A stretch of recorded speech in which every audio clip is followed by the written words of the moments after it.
Selanjutnya, kenapa Allah tidak kelihatan? Jawaban dari kenapa Allah tidak kelihatan Bapak Ibu sekalian ada pada saat kita sedang sholat.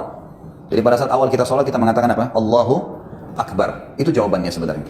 Akbar ini dalam bahasa Arab siga mubalaghah, sesuatu yang melampaui batas atau sesuatu yang besar dari yang lainnya. Misal gini, orang Arab kalau bilang besar itu kabir, besar ya. Tapi kalau di mata seseorang Arab, dalam bahasa dia, karena Al-Quran turun dalam bahasa Arab kita pelajari. Kalau dia lihat benda dan bagi dia ini paling besar, nggak ada lagi besar dari benda yang sedang dia lihat. Menurut dia pribadi, dia mengubah dari kabir menjadi akbar. Jadi memang kalau kita bilang Allahu Akbar, dalam grammar bahasa Arab kita sedang mengatakan Allah Maha Besar. Memang sangat besar. Bagaimana memahami itu? Mari kita renungi hadis Nabi SAW. Kata Nabi SAW, perumpamaan bumi yang kalian tinggali ini dibandingkan dengan langit di atas kepala kalian hanya seperti cincin dibuang di padang pasir. Jadi langit ini yang di atas kepala kita, Allah menciptakan 7 lapis langit. Surah Al-Mulk ayat 3 menjelaskan itu. Alladzi khalaqa sab'a samawatin tibaqa. Allah yang menciptakan 7 lapis langit tibaq, susun 1 2 3 4 5 6 7. Bumi di bawahnya.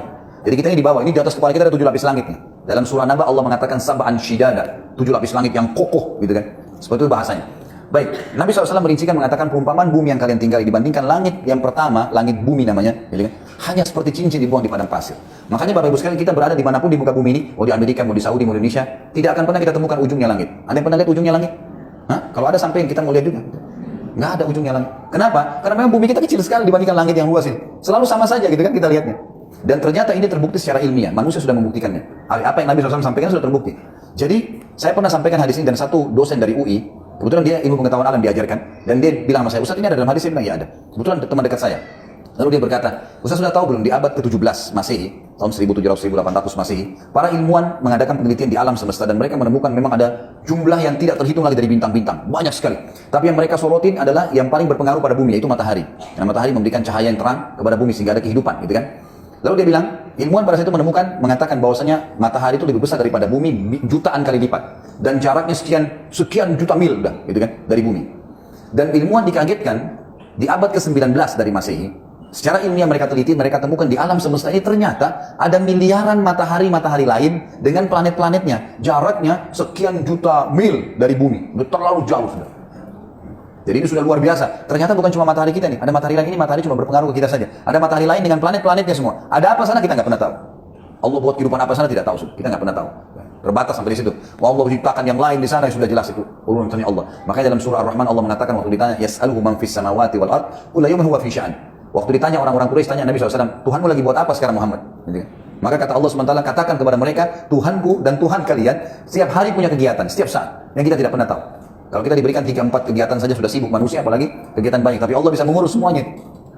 Ringkas cerita adalah, bintang-bintang ini ternyata, Bapak Ibu sekalian, disepakati oleh para ilmuwan, semuanya sepakat mengatakan berada di bawah langit. Walaupun ilmuwan itu ateis, mereka sendiri mengatakan bintang-bintang ini semua berada di bawah langit. Kelihatan depan mata kita di bawah langit memang. Gitu kan? Dan mustahil ada manusia yang bisa pegang langit sama tangannya. Nggak mungkin. Karena jaraknya sekian juta tahun. Saya punya pengalaman pribadi, pernah baca buku anak saya kelas 2 SD, judulnya Ilmu Pengetahuan Alam.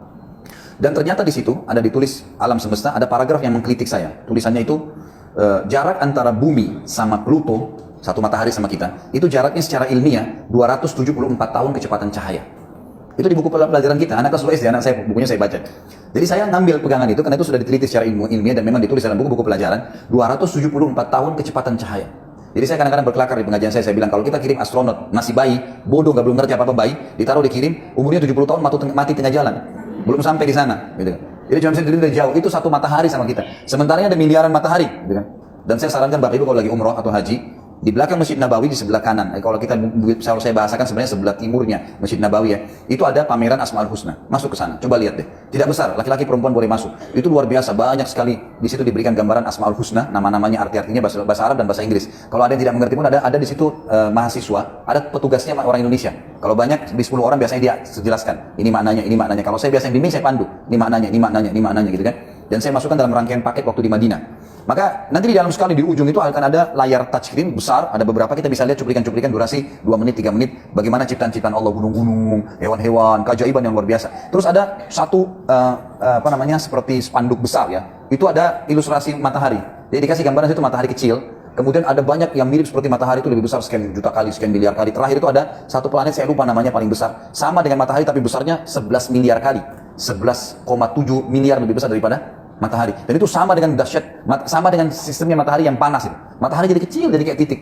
Dan itu ditulis dalam firman Allah SWT tentang keajaiban penciptaan langit dan bumi, disuruh kita berpikir. Dan terakhir, sebelum kita keluar ada semacam kayak studio, layar besar kayak bioskop gitu. Nanti kita dimasuk lalu dia putar durasi sekitar 1,5 menit. Kita berdiri situ lalu diperlihatkan kalau seandainya ditarik nih untuk melihat bagaimana kecilnya bumi kita, ditarik kamera dengan jarak, nanti di sebelah kanan sebelah kiri kita ada angka digital yang bergerak. Ini kalau 1 kilo jaraknya dari Masjid Nabawi, ada orang lagi mengaji diperlihatkan, ditarik sekilo. Bagaimana besarnya, bagaimana jadi kecilnya masjid dan orang itu.